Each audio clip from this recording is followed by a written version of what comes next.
नमस्कार। छत्तीसगढ़ एक्सप्रेस में आप सभी का बहुत स्वागत है। मैं हूं आपके साथ प्रियंका गुप्ता। बुलेटिन की शुरुआत करते हैं। छत्तीसगढ़ में भारतीय जनता पार्टी बड़ी बहुमत के साथ सरकार बनाने जा रही है। इसके साथ ही भाजपा किसे मुख्यमंत्री बनाएगी, इसको लेकर कयासों का बाजार गर्म है। जानिए किन प्रमुख चेहरों को दावेदार माना जा रहा है और क्यों।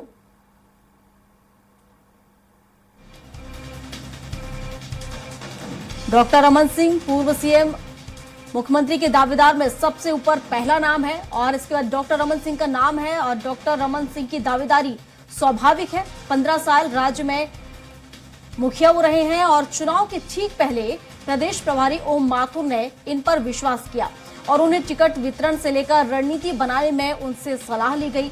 अब प्रचंड जीत के बाद भी उनका कद बढ़ाया जा सकता है। दूसरा प्रमुख चेहरा है प्रदेश अध्यक्ष अरुण साव। प्रदेश के सबसे बड़े ओबीसी वर्ग साहू समाज से आते हैं।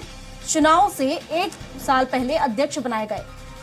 मंशा थी कि राज्य के ओबीसी वोटर्स को साधा जाए, कामयाब भी हुए। कांग्रेस के ओबीसी वोट बैंक में सेंधमारी की, नतीजा पार्टी के 19 ओबीसी प्रत्याशी चुनाव जीत गए। पार्टी के सभी बड़े नेता खुश हैं। लोकसभा चुनाव में भी ओबीसी सीएम होने का फायदा भाजपा को मिल सकता है। धमाकेदार जीत में आदिवासी इलाके की महत्वपूर्ण भूमिका रही। सरगुजा की 14 सीट बीजेपी ने इस बार कांग्रेस से छीन ली। वहीं बस्तर की 12 में से 8 सीटों पर पार्टी ने कब्जा जमाया। इसे देखते हुए आदिवासी नेतृत्व को भी नकारा नहीं जा सकता। पूर्व केंद्रीय मंत्री और सांसद रहे विष्णुदेव साय पहली बार विधायक बने हैं। सरल सहज रहने वाले साय की आदिवासियों में अच्छी पैठ है। सबसे बड़ी बात, संघ बैकग्राउंड से आते हैं, शीर्ष नेतृत्व में पसंद भी किए जाते हैं। अमित शाह ने इन्हें भी बड़ा पद देने की बात की थी।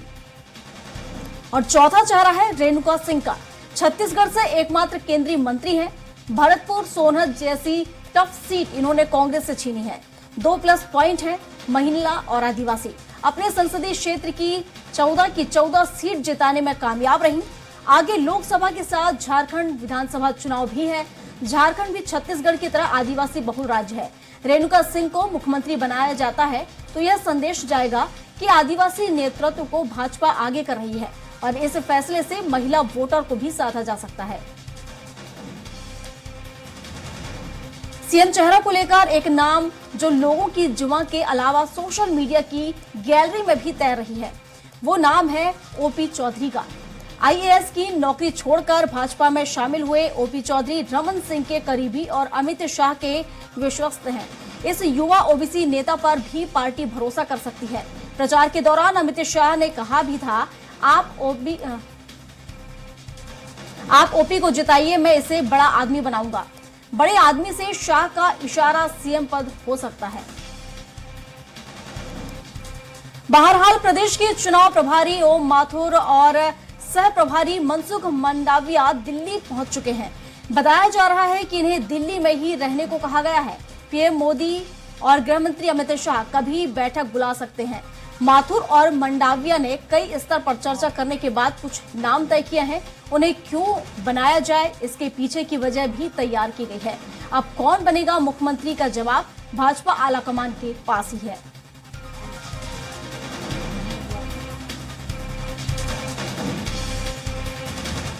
और इस पर विस्तार से जानकारी के साथ हेमंत शर्मा हमारे साथ लाइव जुड़ चुके हैं रायपुर से। तो हेमंत से ही जान लेते हैं। हेमंत, यहाँ पर देखा जाए तो पूर्व सीएम रमन सिंह के साथ ही कई ऐसे बड़े चेहरे हैं जिनकी दावेदारी यहाँ पर देखी जा रही है सीएम चेहरे के लिए।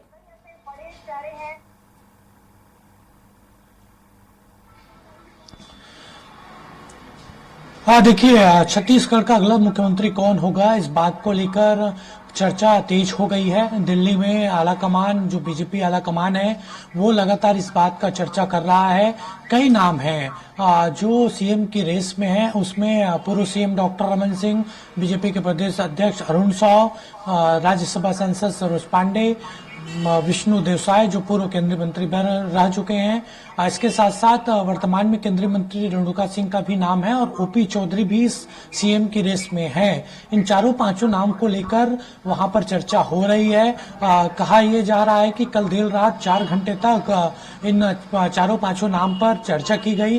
प्रधानमंत्री उस बैठक में मौजूद थे, केंद्रीय गृह मंत्री उस बैठक में मौजूद थे और जो राष्ट्रीय अध्यक्ष हैं बीजेपी के जेपी नड्डा, वो भी उस मीटिंग में मौजूद थे। इन नामों पर विचार हुआ है। इसके साथ साथ आज महासचिवों की बैठक होगी, उसमें भी तमाम नामों को लेकर चर्चा होगी। संभावना जताई जा रही है कि 2-3 दिन के बाद जो एक प्रोसेस होता है, पर्यवेक्षक यहाँ पर आएंगे, पर्यवेक्षक जो विधायक हैं उनकी बैठक लेंगे, विधायक दल की बैठक होगी और उसके बाद उसमें अनाउंस किया जाएगा कि अगला सीएम कौन होगा। लेकिन प्रमुख तौर पर नामों को अगर देखा जाए तो इसमें अरुण साव, पूर्व सीएम डॉक्टर रमन सिंह और विष्णु देसाई और जो केंद्रीय मंत्री हैं रेणुका सिंह, इन चारों का जो नाम है वो सबसे आगे है। और प्रमुख तौर पर अगर डॉक्टर रमन सिंह की बात की जाए तो उनका दावा क्यों मजबूत होता है, 3 बार क्यों मुख्यमंत्री रहे, 2003 में मुख्यमंत्री बने, 2008 में और फिर 2013 में। हालांकि 2018 के चुनाव में शिकस्त मिली थी और उसके बाद भी वो राष्ट्रीय उपाध्यक्ष के तौर पर जिम्मेदारी संभाल रहे थे, विधायक भी राजनांदगांव से चुने गए थे। अगर उनको लेकर बात की जाए तो टिकट वितरण में इस बार की भूमिका काफी महत्वपूर्ण उनकी रही। कई जगहों पर उनके पसंद के अनुसार विधायक को प्रत्याशी वहां पर बनाया गया था और उसके बाद वो चुन कर भी आए। तो ये उनका दावा इसलिए मजबूत होता है और उसके साथ साथ उनके बारे में कहा जाता है कि टिकट वितरण के अलावा रणनीति भी चुनाव कैंपेन को लेकर उन्होंने बनाई थी, कई सुझाव उन्होंने दिए थे और पूरी तरीके से चुनाव के पहले भी आश्वस्त नजर आ रहे थे डॉक्टर रमन सिंह की सरकार बीजेपी की छत्तीसगढ़ में बनेगी। दूसरे नामों पर अगर चर्चा की जाए तो दूसरा प्रमुख नाम है वो है प्रदेश अध्यक्ष अरुण साव का। 1 साल पहले, चुनाव के 1 साल पहले उन्हें पार्टी का अध्यक्ष बनाया गया था और इतनी बड़ी जीत अगर मिली है तो निश्चित तौर पर उनको भी सीएम बनाया जा सकता है, उनका भी दावा मजबूत है।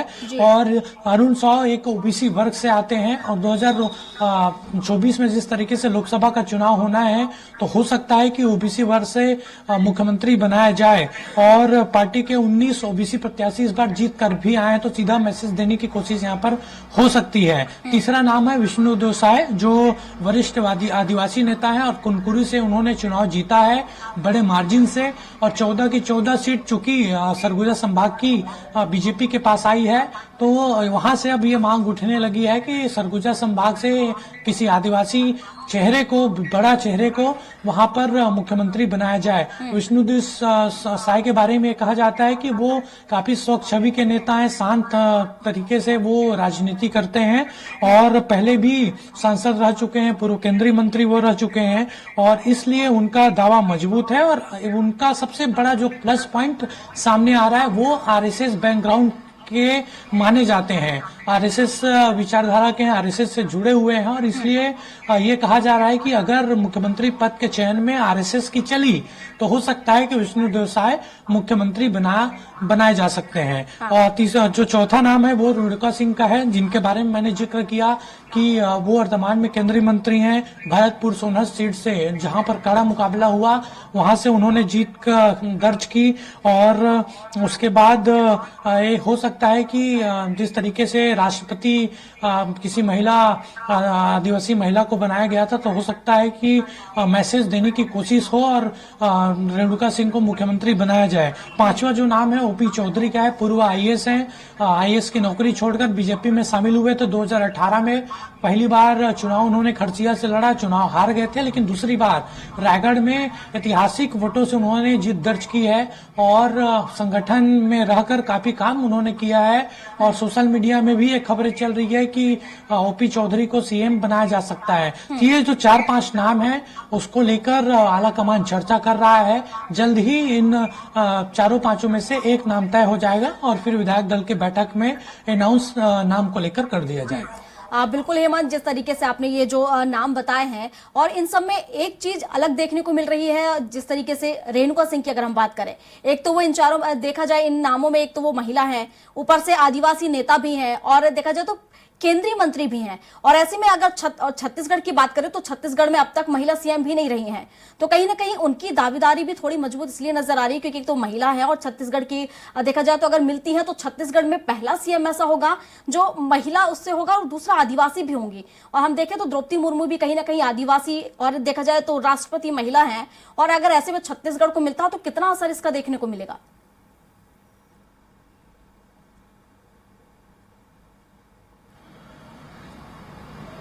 हाँ, देखिए, सभी समीकरणों को बीजेपी के जो नेता हैं, बड़े नेता हैं, वो देख रहे हैं। और अगर ट्राइबल फेस को अगर सीएम बनाया जाएगा तो हो सकता है कि उसमें सबसे पहला नाम रेणुका सिंह का ही हो। हालांकि रेणुका सिंह के बारे में जिस तरीके से चीजें निकलकर सामने आती है कि उनका कई तरीके से उनका जो वीडियो वायरल हुआ था, हो सकता है उनके लिए वो नुकसान भी साबित हो। लेकिन तमाम चीजों को देखा जा रहा है। उनके बारे में जो प्लस पॉइंट है वो है कि वो काफी एक्टिव जो नेता हैं वो नजर आती हैं, आदिवासी समाज से आती हैं। और कुछ दिन बाद या कुछ महीने बाद झारखंड में चुनाव भी होना है और झारखंड छत्तीसगढ़ से लगा हुआ है। तो अगर आदिवासी, क्योंकि वो भी राज्य आदिवासी बाहुल्य है, अगर रेणुका सिंह को एक तरीके से मुख्यमंत्री बनाया जाता है तो निश्चित तौर पर फायदा न सिर्फ झारखंड के विधानसभा चुनाव बल्कि लोकसभा की जो 11 सीटें हैं उस पर भी प्रभाव पड़ सकता है छत्तीसगढ़ में।